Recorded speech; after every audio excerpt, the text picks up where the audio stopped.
The business, motherfucker. The Daily Read. Your source for news, politics, sports, and all things trending. Here's your host, Marcus Gentry. Welcome to the Daily Read, and I am your host, Marcus Gentry.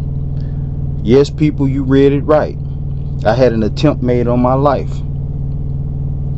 You see, I sat on this for 4.5 months because I had other things I needed to do. I'm trying to run a truck company, and there's a lot of things that kept me away from you guys and doing this show for a few months. I'm gonna get to that later, but I know some of you guys out there is really interested to hear the story about the attempt that was made on my life. You see, God was looking out for me that day, and the reason why I know this is because I had a route that I would take from Nashville to Memphis and back. And by the time I got back to Nashville, it would be about 9 o'clock at night. I would park my truck in front of this hotel off Trinity Lane, right next to a Waffle House. I would get out the truck and hand my keys to another driver, walk into the Waffle House. I would order a Texas patty melt and an orange juice. Sometime I would sit there and eat, sometime I would get my food to go. No one knew my routine, okay? The only way possible to know my routine is they have my phone tapped, and it's easy to do that these days. All you need is somebody's phone number to find out their location. And then I was doing Zoom calls for Primerica. And of course, when you do Zoom calls, when you're walking around, you can see the background. If people don't have a background up, you can see a person's location if you know the area. But this particular night, my load was early, and I got back to Nashville about 8:25. The two young men couldn't have been no older than 22 years old. They were kids. They were supposed to have hidden in the bathroom and jumped out on me. But I showed up early, and one of the kids was already in the bathroom with his ski mask on. It was 3 girls behind the counter. One of them was cooking, and the other 2 were servers. And one of the guys had the ski mask in his back pocket and what looked like a Glock, 40 Glock, with an extended clip stuffed down in his pocket. When I walked in, he instantly cut the conversation off, looked at me, and his eyes got wide. He speed walked as fast as he could to the bathroom, and I was instantly alert. Whoever sent him didn't tell him I had my pistol, because nobody knows that I even have weapons. But there was some drama that happened here recently, about a month before this incident, that caused me to start wearing my weapons. He comes out the bathroom with this kid that's shorter than him. He looked like he was 19. The boy had a ski mask on with a Draco stuffed all the way down in his pants. Now mind you, I'm alert. If that other kid that didn't have the ski mask on would have came out of that bathroom with his ski mask on, I would have killed both of them. I would have shot both of them. We walked past each other real slow. I knew they was there for me.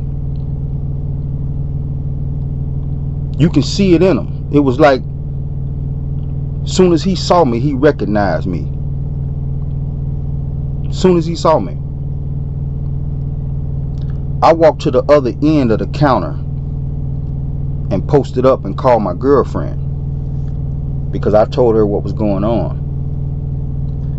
And I whispered to her, you know, stay on the phone because I might have to body one of these guys. And I want you to hear everything that's going on. I had one of my hands resting on the counter, but in easy reach of my pistol.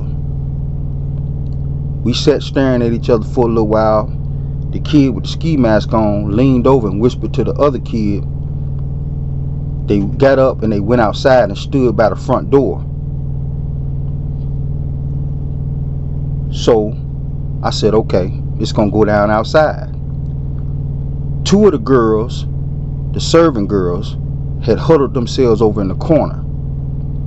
The girl that was cooking my food was the one that was talking to the guy without the ski mask when I walked in. She was so nervous. When she handed me my food, her hands were shaking. They were shaking, people. I grabbed my food with my left hand. I walked out the front door and I stopped about 4 feet from both of them. I turned to them. I said, what's up, fellas? I gave them an opportunity. The one without the ski mask just gritted his teeth. Neither one of them were professionals.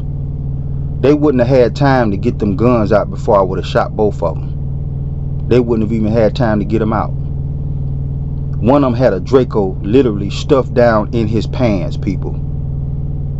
The other kid had, like I said, a Glock with an extended clip stuffed all the way down in his pocket.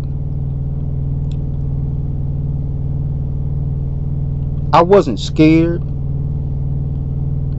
It was saddening. It made me more sad than anything to know that these people sent kids after me over a married man's side piece. Like I said, I sat on this shit for 4.5 months waiting to see if anybody was gonna raise their hand and say, yeah, we sent them. I probably would have came for them right then. They sent fucking kids. When I asked both of them, I said, what's up, brothers? What's up? What's up, fellas? After he gritted his teeth, they didn't say nothing. I walked over to my car, opened the door, slowly took out my pistol, just in case they tried something, while I was getting in my vehicle. The kid with the ski mask on ran over to a pickup truck, a white pickup truck. I'll never forget it. Took the Draco out of his pants and threw it in the front seat real fast. He wanted to get that gun off of him. He was scared. He was scared. They sent fucking kids. I sat on this for 4.5 months while people smeared my name in social media, and people wondered why the fuck I was going off.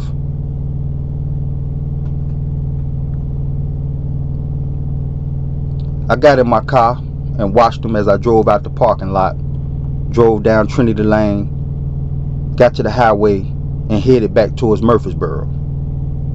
Like I said, nobody knew. There was only 2 possible ways they could have known that I ate there every night. Tracking my phone through my phone number or social media, or them Zoom calls I was having. I sat on this. I sat on this when one of the brothers made a fucking meme talking about he loved to see when brothers get bottled up. I sat on this. When somebody texts me a message saying, Yeah, man, you know we ain't gonna never let you have nothing. We might not even let you have your life. I sat on this.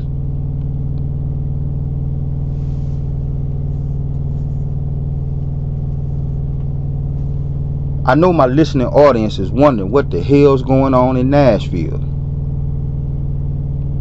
Well, let me tell you. Because this is a living record. Because people like me are past our expiration date. Old gangbangers. Most gangbangers last about 22 to 30. To be honest with you, if they really out here. And even though my mother was in the military, she had 4 kids. So every state I go to while she's in the military, she's still poor. And I hit the streets to get money, to do what I needed to do. They sent fucking kids.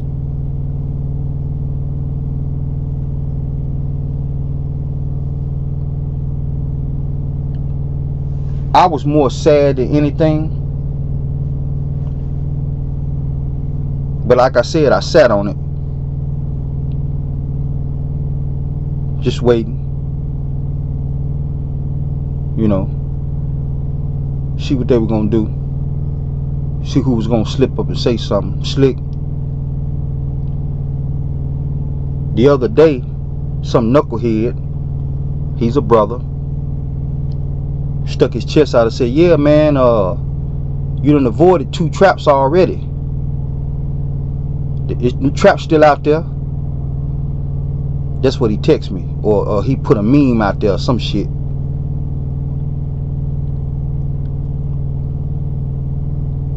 And the saddest part about this is, half of these people are black socialites. I call them black socialites. You know, the type that go into the cigar lounge and, you know, play like they big shot mafia bosses with the cigars, or they go to the hookah lounge. And most of these people are common working people, social workers, college professor, college counselor, school teacher, you know, driving a concrete truck. These people are not in the streets like that, gang banging and killing people.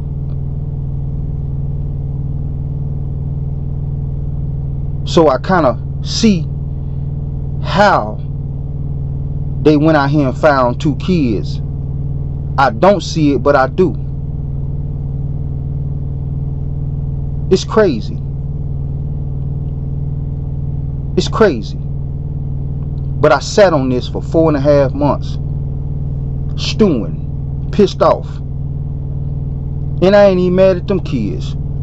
If I ran across that kid that didn't have a ski mask on, I would still, if I ran across him today, I'd ask him, hey man, who sent you? Go ahead and tell me.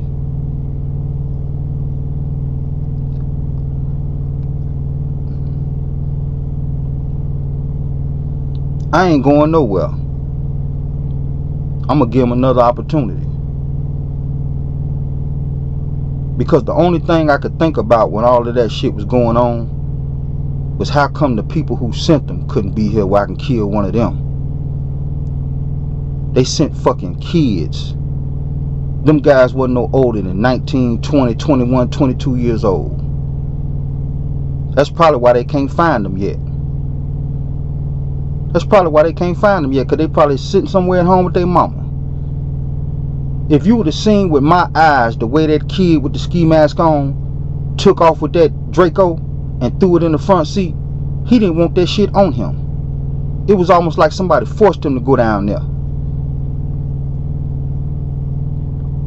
I can already tell what the setup was. And then the girls talking about they don't know them guys. You lying. These kids cannot walk through that building and get to that bathroom and put on ski mask and wait on somebody without you seeing them. That's bullshit.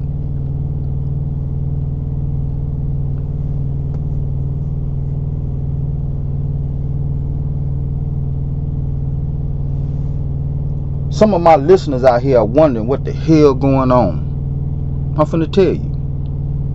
I'm finna tell you what's going on, to see if you think this is worth people getting bodied over.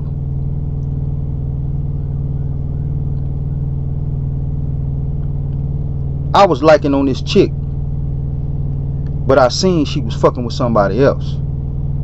I don't do no friend zone. I'm not finna be dating you, taking you out, if me and you ain't together and we ain't messing around. I pulled her to a side like a man. I said, hey, I can tell you like somebody else, man. We can't, we can't do nothing. We got to go our separate ways. She got pissed. I can see it in her face, like she ain't never been rejected before. And she got a nice shape on her. I can tell she ain't never been rejected before. I basically told her to get lost. She got pissed. Fucking pissed.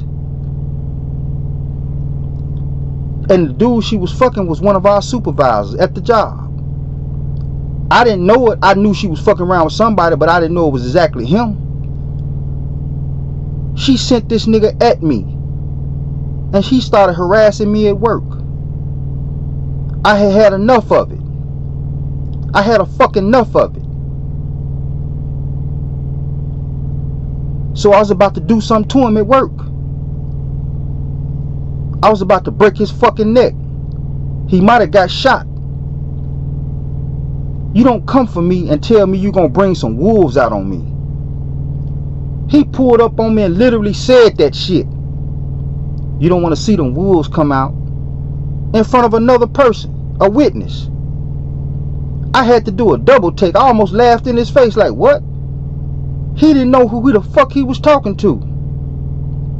I can look at him and tell you ain't been out here too long. You probably been in the streets a little bit. Nigga, I done banged in 5 states. 5 states I done banged in.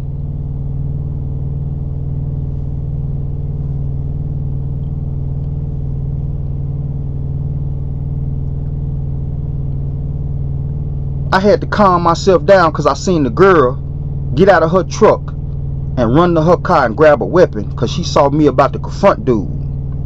So I had to calm myself down. She ran back to her truck, got in her truck. I said, okay, this is finna go left.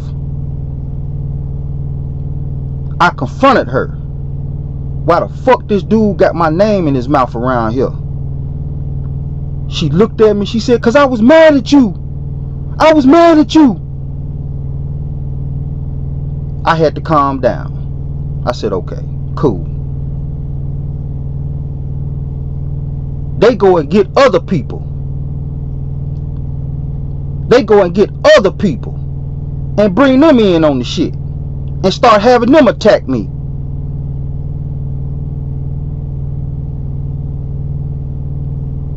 And I let all of them know, all them bitches know, I ain't going. You're not gonna attack me, period, without me retaliating at all. You do something to me, I'm gonna do something back.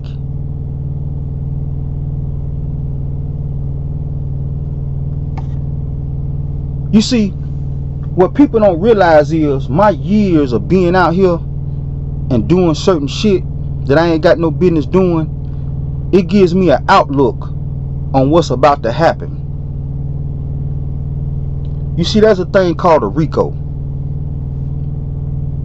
That's when 2 or more people get involved in the committal of a crime, especially when violence pop off and it's organized. A high-ranking member got on the airwaves, got on the tube, and not tube, but Facebook, on my line, my Facebook line, and gonna say, I love to see people get bottled up. He was giddy. I had respect for you, dude. I had respect for you. And I can tell y'all done did this shit to other people. The way you said that shit, this done happened before. Where y'all done put pressure on people. They were cowards. You ain't dealing with that with me. If I die, I'll burn this house down, burn it to the ground, and make sure everybody involved go with it.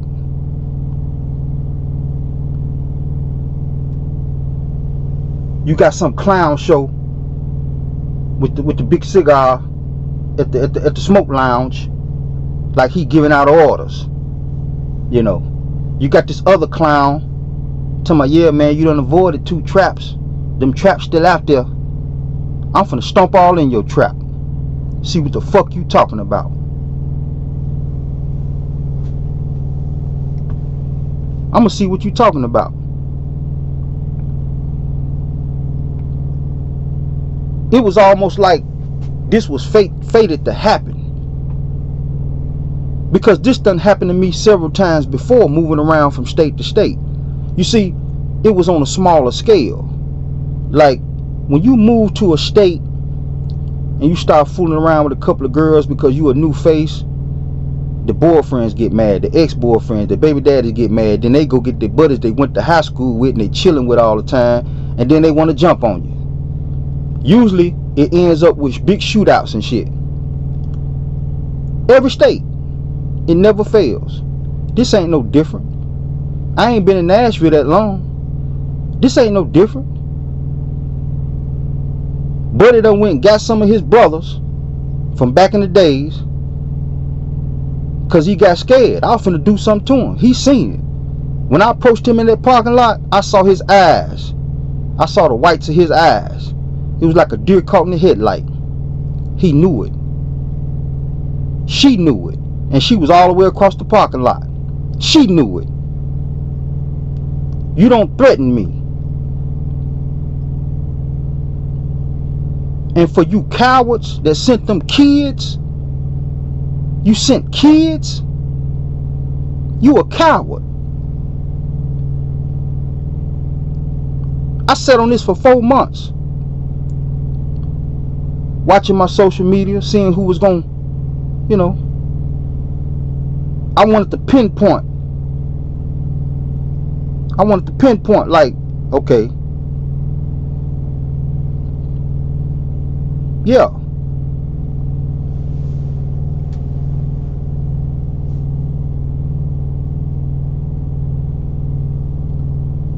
I had to get this off my chest. And the reason why I had to get it off my chest is because you got clown show people who are black socialites. You know how you got the white socialites who are middle class or upper middle class, and they, you know, hang out in certain places and do certain things. It's cool. Ain't nothing wrong with it. But you ain't gutter no more. Stop trying to act like you gangsters and mobsters out here. I don't even act that way no more. Y'all thinking I'm acting that way because I'm telling you I will kill you. But I'm not acting like no gangster, no mobster. I'm spitting facts. You come for me, I'ma kill one of you. I felt pity for them kids. If I would have killed both of them kids, that shit would have been in the newspaper. I would have got off. But I felt pity for them people's family. Ain't no telling who kids those was. You sent fucking kids.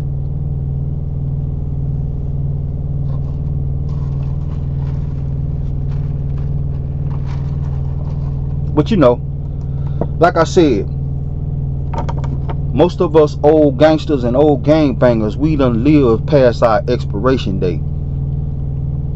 They have too. The difference between me and them is they still trying to hold on by grouping together. It gives them a sense of protection from karma. Karma's gonna hit all of us from the shit we did when we was in our 20s and early 30s. It'll come back. But see, they have a false sense of security by mobbing up on somebody. I ain't seeking that. When I got into this, I literally got into this because I really wanted to help people. not be your friend. And then when I got into this and I seen how these black socialites was moving, you know, acting like they tough and, you know, with the stogies and the hookah lounges and, you know what I mean, they big shots. It wasn't my vibe. Like, they seem so fake to me. And I know they mad because it was so easy for them to turn around and throw me in the trash, because we wasn't really hanging out no way. Even before the shit with the woman happened, we wasn't hanging out. The reason we wasn't hanging out, not because I think I'm better than you, but because I'm looking at you people. You people literally got y'all noses in the air.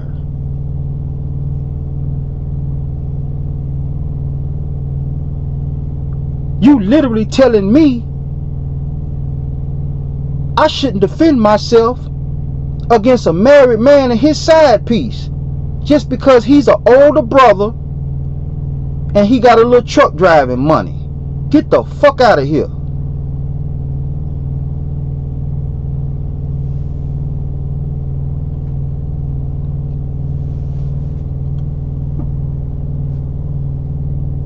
I ain't even mad no more. I'm watchful. If it pop off, it's gonna pop off. But remember what I said, our expiration date is already up. That's for you old heads out there who done lived past your expiration date. They ain't seeing it. Because like I said, they like sheep. They done gathered together and they call themselves wolves. They're not wolves. You get a bunch of sheep together, they get safety and comfort in numbers, and they think they untouchable. But you dealing with the right person. That guy that told me that I escaped 2 traps, I got a trap for you now. I'm finna come and step all in your trap, cause I ain't going nowhere.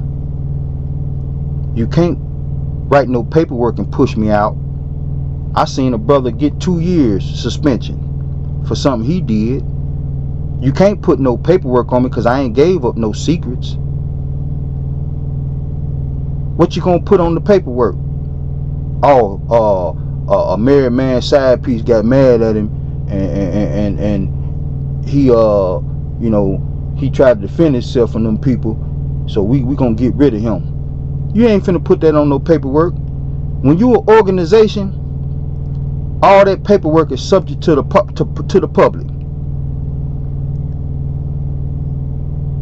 You ain't gonna want nobody to see that. You trying to get rid of me cause a married man side piece. So what you trying to do is you trying to do a boo game, like you gonna do something to me. I'ma call your bluff. I'ma call your bluff. Let me see what you talking about. That guy that said that, I done dodged 2 traps already, and them traps are still out there for me. I'ma see what you talking about. I'ma keep paying my dues, and whenever I get an opportunity, I'ma keep coming to these social events, helping out, and you gonna get a chance to spring your trap. Then I'ma spring mine. We gonna see who survives it.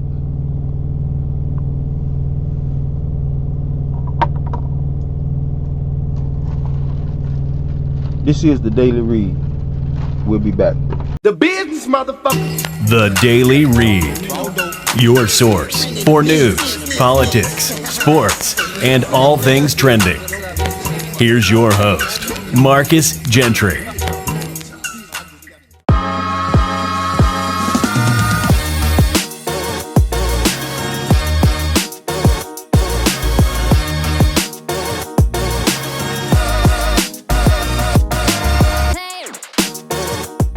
The business, motherfucker. The Daily Read. Your source for news, politics, sports, and all things trending. Here's your host, Marcus Gentry. Welcome back to the Daily Read, and I am your host, Marcus Gentry. Now that we got all of that other stuff out the way, let's get to the real meat and potatoes of this first show of the year. The show is taking a different turn. Like I said, I'm starting a truck company, and I got to be out here the first couple of years, or maybe the first year, until I pay off this first truck. And I was trying to figure out a way to have my cake and eat it too. You know, have my cake and ice cream. I was trying to figure out a way to do my show, but at the same time, maintain the being out here with the truck. So what I've done, I've basically kitted out my truck. I got my TV monitors mounted on the walls. I got my Xbox mounted for when I do my gaming channel. I have my computer. I got it mounted on the floor. I got me a little cook station. So, we gonna keep the show running. We might not have no videos for you guys that like to do the YouTube thing, but this show was meant to be a podcast anyway. So you can always go back to iHeartRadio to hear the show, and if you go to YouTube at Money Making Biz, you'll be able to listen to the show, but you won't see any pictures. I'm not gonna give away my trap in here. It's comfortable, but at the same time it's cluttered. But we're gonna keep the show moving, and the good thing about being out here and turning lemons into lemonade is the fact that I have another show called Hidden Gems of America. And see, that show is really going to be different. It's going to be better, because what I did was, when I first started Hidden Gems of America, I was basically interviewing people who have led interesting lives in other places, and they were my hidden gems, but I was locked in Tennessee. Now that I'm out here in the countryside of America, I can literally really get out here and find true hidden gems of America. So that show is going to take a different turn also. And of course, we're going to do our politics. I love politics. We got to keep these people honest, the people that run this country, because the things that they do affect us. It affects us in a major way, and sometimes we don't feel it right away. Like the stuff Joe Biden is doing right now, I think he's been in office almost, a year and a half? It took almost a year and a half to see the gas prices slowly going down. It took a year and a half to see that construction is really picking up, and I see it all the time because I'm out here on the road. I see the construction work, all the construction jobs from the Build Back Better plan that he put out there. So things is moving in the right direction. I'm gonna keep this show, this first show, short and sweet, but I had to give you guys the download of what was going on during the hiatus I was on for the last 4 or 5 months. But we are back, and we're gonna be out here. We're gonna find some good hidden gems of America. I want to do a lot of things out west. I've been out west a lot, up in Wyoming, Utah, North Dakota, South Dakota, and it is some very, very interesting and beautiful places up there. I did not know until I visited North Dakota the first time that one of the oldest mosques, you heard that right, one of the oldest mosques is in North Dakota. And I saw it. It was a little small building, had the little dome on it, and it was amazing. Like, you would think that the oldest mosque would be in New York or somewhere on the East Coast where all the immigrants came from. But a lot of the Muslims wasn't like the Irish. They wasn't like the Italians when they came here on the boats as immigrants. They were really rejected. The Italians were rejected, the Irish were rejected, but they were still white people.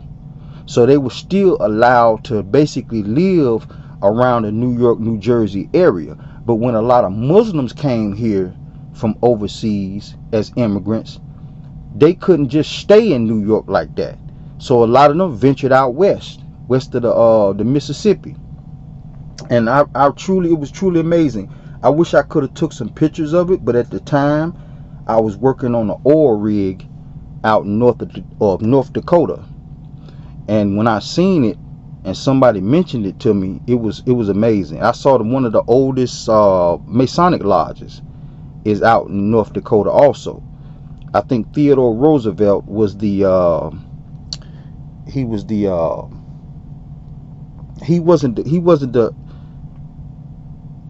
the Grand Master.